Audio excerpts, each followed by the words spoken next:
మేము బుజ్జి అని పిలుచుకుంటాం. నాకు బుజ్జే. సాంబశివరావు, అదేవిధంగా కలెక్టర్ గారు, ఇక్కడ పురంధేశ్వరి గారు, మీ అందరి సమక్షంలో కార్యక్రమం నిర్వహించాం. నేను ఉపన్యాసాలు మానేశాను. మళ్ళీ ఉపన్యాసం బహుశా ఇదే లాస్ట్ ఉపన్యాసం ఉందేమో నాకు. వేదికలు ఎక్కడం లేదు నేను.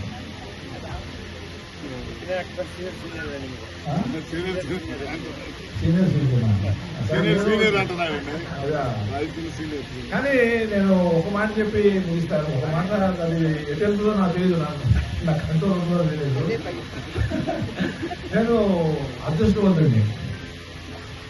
అదృష్టవంతుడిని ఎందుకంటే ఇందాక బుజ్జి సాంబశివరావు మీరందరూ కలిసి కారులో వస్తున్నప్పుడు నేను అదృష్టవంతుడిని అని అంటే వాళ్ళకి అర్థమైంది. మేము కూడా అది కోరుకుంటున్నాం డాక్టర్ గారు అని అన్నారు. ఏంటది? ఏంటి? ఎలక్షన్ లో నిలబడి 30 కోట్లు 20 కోట్లు ఖర్చు పెట్టుకుని జనాలతో మళ్ళీ గెలిచిన తర్వాత తిట్లు తింటాం. అప్పుడైనా ఎందుకు తింటాం తెలుసా? చిన్న విషయానికి కూడా ఈ మధ్య చీరాల కొండయ్యని గెలిచాడు. కొండయ్య గెలిచిన తర్వాత అక్కడ ఓట్రేవులో ఎవరో చనిపోయారు సముద్ర స్నానానికి వెళ్ళి.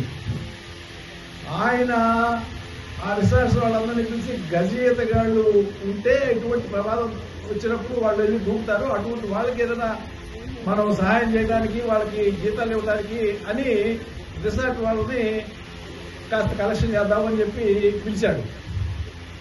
పిలిచి అయ్యా మీరు రిసార్ట్కి ఏదో 2,000 3,000 5,000 ఇచ్చే వాటిని పెట్టి జీతాలు ఇద్దాము, వాళ్ళని పెడదాము, ఈ సమస్య చేస్తాము అని ఆయన మంచి ఉద్దేశంతో చెప్తే ఈ కొండయ్య వచ్చి రిసార్ట్స్ పెడతాం కదా అంతా కూడా డబ్బులు తీసుకుంటున్నాడు అని మొదలుపెట్టారు. తర్వాత వరద బాధితులకి ఏది ఇప్పుడు విజయవాడ వరద బాధితులకి ఏదో కొద్దిగా కలెక్ట్ చేద్దామని చెప్పి ఆ వైశ్య కమ్యూనిటీ వాళ్ళందరినీ కూడా షాప్ కింద ఇస్తే అవి తీసుకెళ్లి ముఖ్యమంత్రికి ఇద్దామని చెప్పి అని అడిగితే మళ్ళీ మొదలు ఈ కొండయ్య ఏం చేస్తున్నాడు, దేవుని పుట్టినాడు డబ్బులు తీసుకుని మొదలుపెట్టారు. అవునా? 20 కోట్లు 30 కోట్లు ఖర్చు పెట్టి గెలిచి ఏదో సహాయం చేద్దామని చెప్పి వస్తే ఈ డబ్బులు తింటున్నాడు తిట్లు అప్పుడే మొదలు పెట్టాడు. దీనికి దూరం కొట్టుంటుంది. ఇందులో ఉన్నారు ఈ పేపర్లో రెడీగా ఉంటారు. ఈ పేపర్లో చేసేది పని, ఈ పేపర్లో యజమాన్యాలు వీళ్ళ డబ్బులు ఎవరు, వీళ్ళు జీతాలు ఎవరు, వీళ్ళు పోయి బజార్ను పడండి అంటారు. ఏం చేస్తారు పాపం వీళ్ళు పోయి ఇదిగో ఆ కొండ డబ్బులు తీసుకుంటున్నాడు, లేకపోతే ఇంకొక డబ్బులు తీసుకుంటున్నాడు అని మొదలు పెడతారు. మొదలు పెట్టగానే భయపెట్టి మళ్ళీ వీళ్ళకి డబ్బులు ఇవ్వాలి. ఇది ఓపెన్. ఈ దగ్గర నుంచి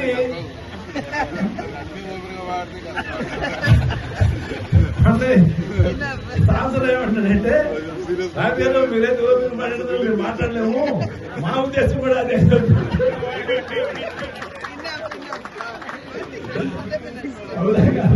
ఇది మొన్నే చెప్పాడు, మొన్న స్టేషన్ మీద ఇద్దరు మాట్లాడుకుంటే